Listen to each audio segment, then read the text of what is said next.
بسم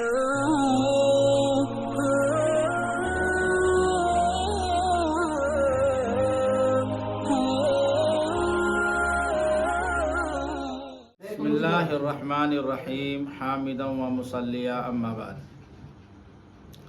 آج کی نشست میں ایک اہم موضوع ہے عورتوں کی نماز کے حوالے سے۔ یہ ابھی مختلف عورتوں کو دیکھا گیا کہ وہ مردوں کی طرح نماز پڑھتی ہیں، اور یہ اس زمانے میں ایک طبقہ ہے جو اپنے آپ کو اہل حدیث کہتا ہے۔ ان کا نظریہ یہ ہے کہ عورت اور مرد کی نماز میں کوئی فرق موجود نہیں ہے، حالانکہ اللہ تبارک و تعالی نے صنفی اعتبار سے، تخلیقی اعتبار سے عورت اور مرد کے تخلیق میں فرق رکھا ہے۔ عورتوں کے اسی صنفی اور تخلیقی فرق کے اعتبار سے اللہ تعالیٰ نے حج کے اندر بھی، نماز کے اندر بھی فرق رکھا ہے۔ حج میں جو مردوں کا احرام ہے، عورتوں کے اوپر اس طرح کا احرام اور پابندیاں اتنی لازم نہیں ہے۔ مرد سلا ہوا کپڑا نہیں پہن سکتا ہے، عورتیں سلا ہوا کپڑا پہنیں گے احرام میں۔ تو حج میں باضابطہ طور پہ شریعت نے اس کو خیال رکھا۔ اسی طریقے سے نماز میں بھی اللہ تبارک و تعالیٰ نے اور شریعت نے عورتوں کے نماز میں مردوں کے مقابلے میں فرق رکھا ہے، اور لحاظ رکھا ہے کہ اصول بنایا ہے، اور نبی علیہ الصلوۃ والسلام نے اصول بنایا کہ کاستری ما یکون لہا، کہ نماز اس طرح پڑھنی ہے جس میں زیادہ سے زیادہ عورتوں کے لیے ستر ہو، اور اس میں بے پردگی اور بے حجابی نہ ہو۔ آپ سمجھ سکتے ہیں کہ جماعت سے نماز پڑھنا کتنا اہم ہے شریعت میں، اور نبی علیہ الصلوۃ والسلام نے کتنی تاکید فرمائی ہے۔ ایک حدیث پاک میں ہے کہ رسول اللہ صلی اللہ علیہ وسلم نے فرمایا کہ جو لوگ جماعت میں شریک نہیں ہوتے ہیں، دل چاہتا ہے کہ میں مؤذن سے کہوں کہ تم اذان دو، اور میں ایک آدمی سے کہوں کہ تم نماز پڑھاؤ، اور میں ان کے گھروں میں جاؤں جو نماز میں شریک نہیں ہوتے ہیں اور ان کے گھروں میں آگ لگا دوں۔ تو جماعت سے نماز پڑھنا اتنی ضروری ہے، اس کے باوجود عورتوں پر جماعت کو لازم نہیں کیا گیا۔ عورتوں کے لیے نبی علیہ الصلوۃ والسلام نے فرمایا صلاتک خیر لک من صلاتک فی مسجدک، کہ تیرا نماز پڑھنا تیرے گھر میں بہتر ہے تیری مسجد میں نماز پڑھنے کے مقابلے میں۔ تو عورتوں پر جماعت کو لازم نہیں کیا گیا، بخلاف مردوں پر جماعت لازم ہے۔ عورت امام نہیں بن سکتی، عورت اذان نہیں دے سکتی، عورت اقامت نہیں کر سکتی۔ عورت جو ہے، پہلی عورتوں کے صفوں کے حوالے سے بھی اللہ کے رسول صلی اللہ علیہ وسلم نے تعیین فرمائی کہ اگر عورت جماعت میں شریک ہو جاتی ہے تو اس کی جو صف لگے گی وہ سب سے آخر میں صف لگے گی، سب سے پچھلی صف جو ہوگی عورتوں کی صف ہوگی۔ تو شریعت نے عورتوں کے حوالے سے نماز کے سلسلے میں بھی واضح ہدایت موجود ہے کہ عورت نماز کے حوالے سے بھی مردوں کی طرح نہیں ہے۔ چنانچہ بے شمار روایتیں اس سلسلے میں موجود ہیں، اور ائمہ اربعہ کا اس مسئلے میں اتفاق ہے۔ امام مالک علیہ الرحمہ، امام ابو حنیفہ رحمہم اللہ، امام شافعی رحمہم اللہ، امام احمد بن حنبل رحمہ اللہ، تمام فقہا کا، ائمہ اربعہ کا اس مسئلے میں اتفاق اور اجماع ہے کہ عورت اور مرد کی نماز میں فرق ہے۔ بے شمار مسائل میں ائمہ اربعہ کا اختلاف ہے، لیکن اس مسئلے میں اختلاف نہیں ہے کہ عورت اور مرد کی نماز دونوں الگ الگ ہے۔ احادیث مبارکہ میں بھی اس سلسلے میں بے شمار روایتیں آئی ہے۔ معجم کبیر میں حضرت وائل بن حجر رضی اللہ تعالی عنہ سے روایت ہے کہ نبی علیہ الصلوۃ والسلام نے ارشاد فرمایا، یا وائل اذا صلیت فاجعل یدیک حذاء اذنیک، اے وائل جب تم نماز پڑھو تو اپنے ہاتھوں کو اپنے کانوں کے مقابل تک اٹھانا۔ والمرأة تجعل یدیہا حذاء ثدییہا، اور عورت اپنے ہاتھوں کو اپنے سینے کے برابر اٹھائے گی، کانوں تک نہیں اٹھائے گی۔ تو نبی علیہ الصلوۃ والسلام نے صاف فرمایا کہ ہاتھ اٹھانے کے بارے میں بھی زیادہ اٹھائے گی تو بے حجابی اور بے ستری ہوگی۔ تو نبی علیہ الصلوۃ والسلام نے فرمایا کہ عورت اس سلسلے میں الگ ہے، مردوں کی طرح ہاتھ نہیں اٹھائے گی۔ یہ روایت معجم کبیر میں صفحہ نمبر 396۔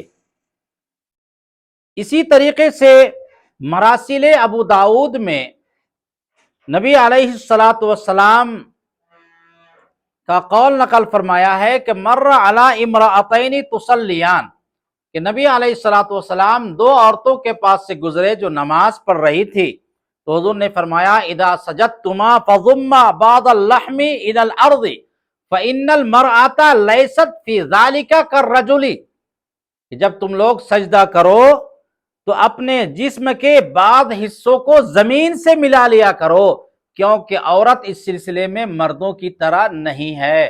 معلوم ہوا سجدہ کرنا بھی مردوں کی طرح نہیں ہے، بلکہ عورتیں چپک کر سجدہ کرے گی، سمٹ کر سجدہ کرے گی، تاکہ اس کے اندر بے حجابی اور بے ستری نہ ہو۔ ابن عمر رضی اللہ تعالی عنہ فرماتے ہیں کہ رسول اللہ صلی اللہ علیہ وسلم نے ارشاد فرمایا اذا جلست المرأة في الصلاة وضعت فخذها على فخذها وَإِذَا سَجَدَتْ أَلْصَقَتْ بَطَنَهَا بِفَخِذِهَا كَأَسْتَرِ مَا يَكُونُ لَهَا۔ ایک کنز العمال میں جلد نمبر 7 صفحہ نمبر 223 میں نبی علیہ الصلوۃ والسلام نے ارشاد فرمایا کہ جب عورت اپنی نماز میں بیٹھے تو ایک ران کو دوسری ران سے ملا لے، اور جب سجدہ کرے تو اپنے پیٹ کو اپنی ران سے ملا لے، جتنا اس سے پردہ ممکن ہو سکے۔ یہ اسی سے اصول نکلتا ہے کہ عورتوں کے لیے نماز اس طرح پڑھنا ہے جتنا زیادہ اس کے اندر پردہ ممکن ہو۔ کَأَسْتَرِ مَا يَكُونُ لَهَا، یہ الفاظ ہیں جتنا زیادہ اس کے لیے پردہ کرنا ممکن ہو۔ سجدہ بھی کرے گی تو چپک کر سجدہ کرے گی، مردوں کی طرح سجدہ نہیں کرے گی۔ مردوں کی طرح سجدہ کرنے میں بے حجابی ہے اور اس میں بے پردگی پائی جاتی ہے۔ یہی روایت سنن بیہقی میں ان الفاظ سے آئی ہے اذا جلست المرأة فی الصلاة وضعت فخذها على فخذها الاخرى، جب عورت نماز میں بیٹھے تو اپنے ران کو دوسری ران سے ملا لے، وَإِذَا سَجَدَتْ أَلْصَقَتْ بَطَنَهَا عَلَى فَخِذِهَا كَأَسْتَرِ مَا يَكُونُ لَهَا فَإِنَّ اللَّهَ تَعَالَى يَنظُرُ إِلَيْهَا وَيَقُولُ يَا مَلَائِكَتِي أُشْهِدُكُمْ أَنِّي قَدْ غَفَرْتُ لَهَا۔ بیہقی میں الفاظ ہیں کہ جب عورت اس طرح نماز پڑھتی ہے کہ اپنے ران کو دوسرے ران سے ملا لیتی ہے، اپنے پیٹ کو زمین سے ران سے ملا لیتی ہے، جتنا زیادہ پردہ ہو سکے، تو اللہ تعالیٰ فرشتوں سے فرماتے ہیں فرشتوں تم گواہ رہو، میں نے اس بندی کو معاف کر دیا، مغفرت فرما دی۔ یہ سنن بیہقی میں علامہ بیہقی علیہ الرحمہ نے اس روایت کو نقل فرمایا ہے۔ تمام روایتوں سے معلوم ہوا کہ عورت اور مرد کی نماز میں فرق ہے۔ چنانچہ حضرت ابن عمر رضی اللہ تعالیٰ عنہ سے سوال کیا گیا کہ عورتیں نبی علیہ الصلوۃ والسلام کے زمانے میں کس طرح نماز پڑھتی تھی، تو فرمایا کننا یتربعنا ثم امرنا یحتفظنا یعنی جالسات علی اوراقہن، کہ پہلے عورتیں چہار زانو بیٹھتی تھیں، پھر ان کو حکم دیا گیا کہ وہ اپنے سمٹ کر کے بیٹھے، جس طرح سے لومڑی سمٹ جاتی ہے، یعنی اپنے سرینوں پر بیٹھنے کا حکم دیا گیا۔ یہ حضرت ابن عمر رضی اللہ تعالیٰ عنہ کو قول مسند امام اعظم میں صفحہ نمبر 73 میں نقل کیا گیا۔ ابراہیم نخعی رحمت اللہ علیہ جو مشہور تابعی ہیں، وہ فرماتے ہیں کہ عورتوں کو حکم دیا گیا کہ اپنی دونوں کوہنیوں کو اور پیٹ کو سجدے کی حالت میں اپنی رانوں پر رکھے اور ان کو مردوں کی طرح جدا نہ رکھے تاکہ اس میں سرین اوپر نہ آ جائے۔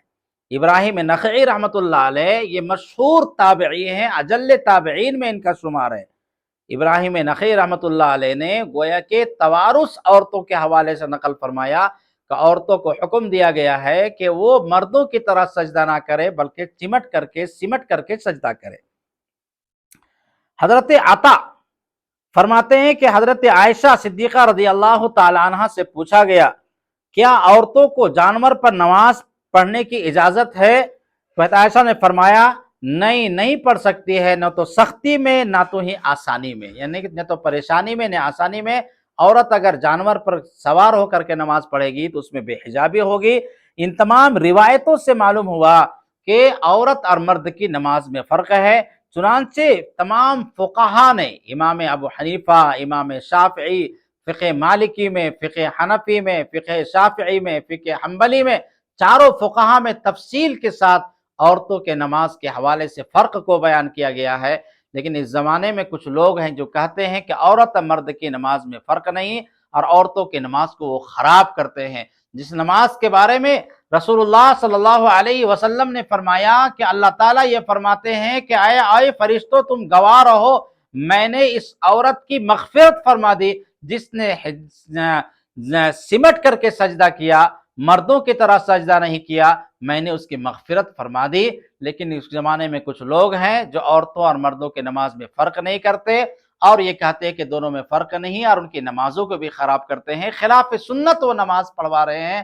اسی لیے ہمیں چاہیے کہ اپنے گھروں میں عورتوں کے حوالے سے ان کو ہم بتائیں کہ آپ کی نماز اور میری نماز دونوں میں فرق ہے نماز پڑھنے میں، جس طرح ہماری تخلیق میں فرق ہے، حج میں فرق ہے، نماز میں بھی شریعت نے فرق رکھا ہے۔ یہ کہنا کہ عورت اور دونوں مرد میں کوئی فرق نہیں ہے بالکل غلط ہے۔ اگر دونوں میں کوئی فرق نہیں تو عورت کو بھی امام بننا چاہیے، عورت بھی مؤذن بن سکتی ہے، حالانکہ ایسا بالکل نہیں کہ عورت مؤذن بنے۔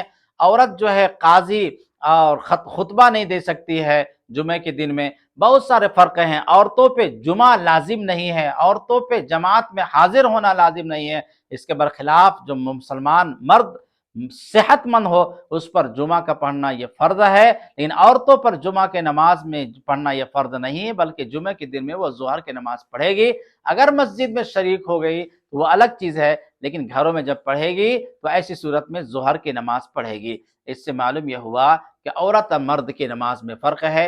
امید ہے کہ آج کی نشست میں عورت مرد کی نماز کے حوالے سے جو میں نے احادیث مبارکہ اور فقہا کے اقوال اور تابعین کے اقوال اور صحابہ کرام کے اقوال کو نقل کیا، امید ہے کہ مکمل بات واضح ہوگی۔ اللہ تعالی ہم سب کو سنت کے مطابق نماز پڑھنے کی توفیق عطا فرمائے، اور فتنوں کے زمانے میں جو فتنہ پھیلانے والے ہیں، جو دلوں میں کجی رکھتے ہیں اور جو لوگوں میں دراڑ پیدا کرنے کی کوشش کرتے ہیں، جن کا کام ہے انتشار و افتراق پیدا کرنا، اللہ تعالیٰ ان سے ہم سب کی حفاظت فرمائے۔ وآخر دعوانا ان الحمد للہ رب العالمین۔